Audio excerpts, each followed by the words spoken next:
What if I told you that one of the finest actors to come out of the legendary actor studio didn't lose his career to scandal, but to being too dependable? You know his face. He's the doctor, the judge, the nervous general, but you probably never knew his name. He survived a childhood plague, saved a Hollywood icon from a car wreck, and then spent decades trapped as television's ultimate guest star. A man once destined to be the next Marlon Brando became a utility player in a system that wouldn't let him lead. Who am I talking about?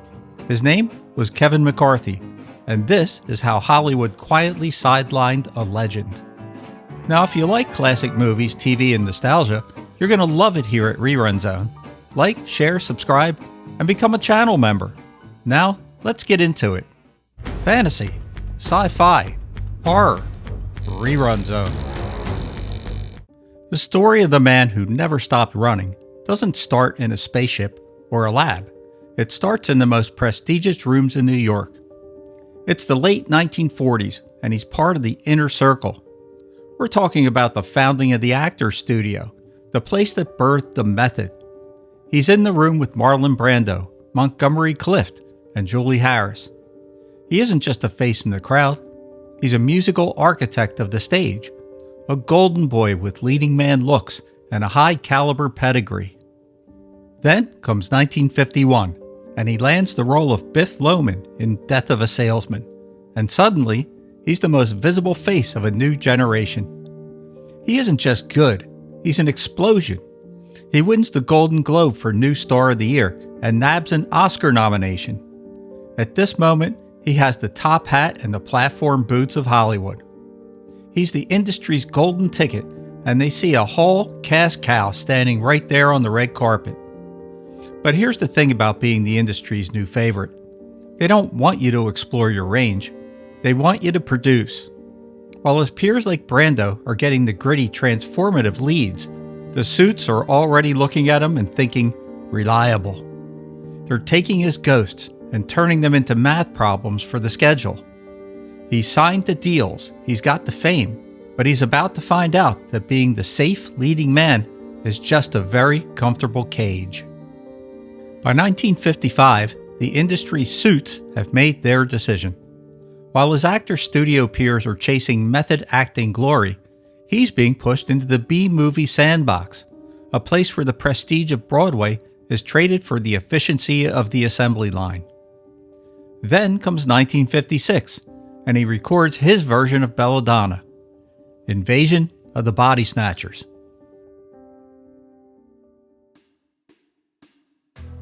It's a masterpiece, but it's a total nightmare for him professionally. He's giving 110% sweat-soaked performance, literally sprinting through traffic until his lungs burn, trying to scream a warning to a world that won't listen. The film becomes a cult legend, but in the eyes of the highbrow studio execs, it turns him into a genre actor. He's the face of the pods now, and the people who own the cow never wanted to stop producing that specific kind of milk. But here's the specific detail people miss about this era. It wasn't just the B-movie label destroying his leading man trajectory. It was the personal wreckage behind the scenes. In 1956, he's not just working 20 hours a day, he's dealing with the trauma of the Montgomery Clift car accident. You see, he was the first person on that bloody scene, and he went for help to pull his best friend out of the twisted metal, which likely saved his life. While the world saw a handsome actor on a movie poster, inside, he was a man who had seen the bottom of the well, balancing his own career anxieties with the weight of saving a Hollywood icon. The label doesn't care about his mental state or his artistic dreams. They see the box office numbers and demand another hit. He's caught between a serious artist and a reliable product.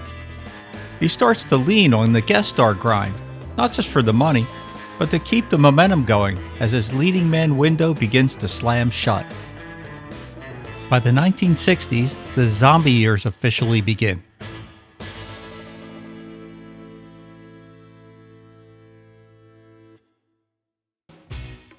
The industry has stopped looking for the new star and started looking for a manageable pro who can hit his marks and deliver 29 words of dialogue without a second take. Kevin isn't demanding the mixing board. He's just showing up where he's told, playing the chief antagonist one week and a distinguished judge the next. He became a permanent resident of the guest star loop. You can see him in The Twilight Zone, playing a man who has lived for 2,000 years. Ironic because he started to feel like he's lived through every script in Hollywood. He's in The Fugitive, Mission Impossible, and Columbo. He's working constantly, over 200 credits to his name, but the creative center is being sedated by the sheer volume of product. The suits love it though. To them, he's a reliable instrument that doesn't break. But look at the eyes in these guest spots. The sparkle from the actor's studio days is being replaced by the professional stare of a man who knows he's being traded for a peaceful production schedule. He's gaining credits, but losing his identity to the character actor fog. By the 80s, he's a staple of the primetime soap era, showing up in Flamingo Road and The Colbys. He's playing the wealthy patriarch or the scheming businessman roles that pay the bills but leave the method athlete in him starving. He spent 30 years in a literal fog, becoming a safe prescription for any casting director with a hole in their schedule.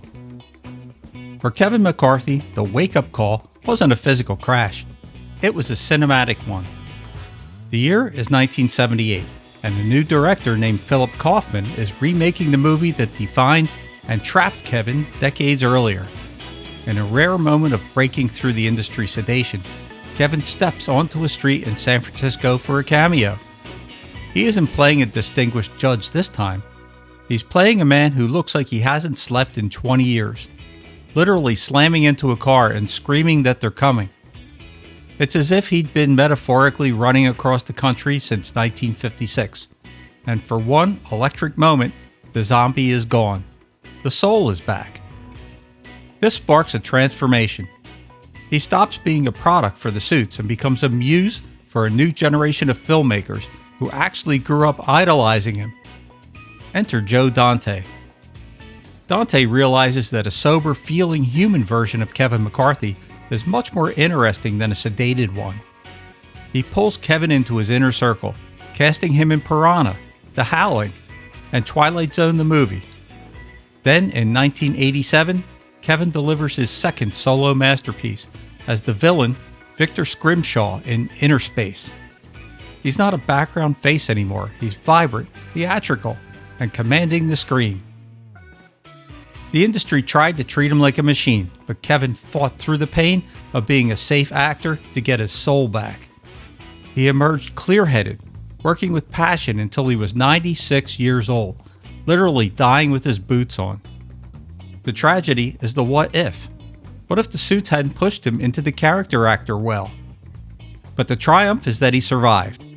He realized the fixers didn't save his life, they stole it, and he spent his final decades making sure the world knew exactly who the real Kevin McCarthy was. This is Rich from RerunZone. Like, share, subscribe, and become a channel member. Thanks for watching, and have a good night.